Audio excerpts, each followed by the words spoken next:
So as you can see, there's a little bit of a twist to the piece, to the flake. So what I've got to do is I've got to think about how to remove that twist as much as possible. Some actual archaeological examples of points that I've looked at have a bit of a twist to them. I don't think that was too uncommon. I think they used the flakes that they had.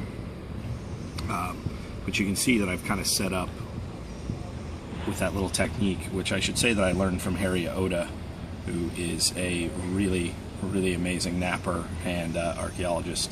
He has some videos on YouTube as well. You can look up his name, and yeah, he's been doing it for a long time. He's a master napper, and I had the pleasure of getting to nap with him at a nap in, and I learned a lot in one sitting.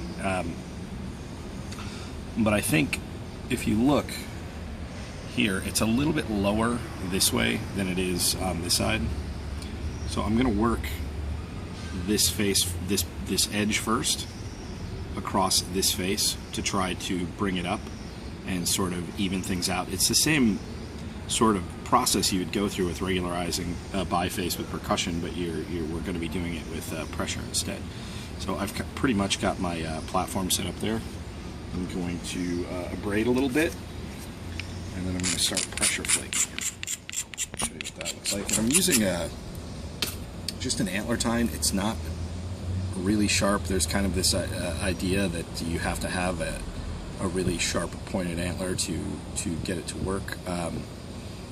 It's not necessarily true, especially in sort of the early, I feel like first passes. You're just really trying to remove some material to get things set up, get some ridges going, and get the piece regularized. So I'm going to go ahead and get going on this.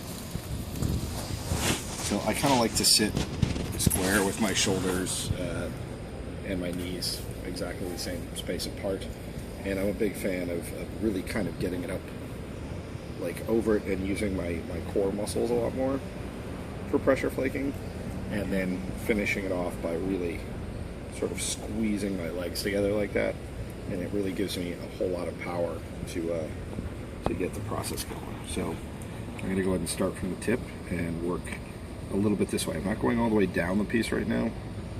I'm probably just going to go to here, take a look at what I've done, reevaluate, and see what else I need to do. So here we go, first flake.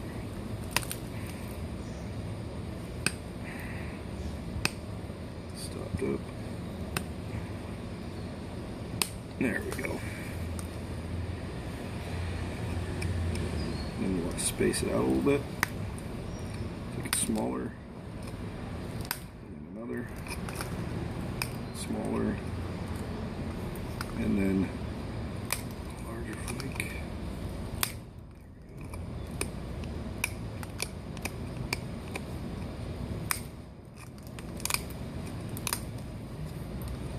Okay.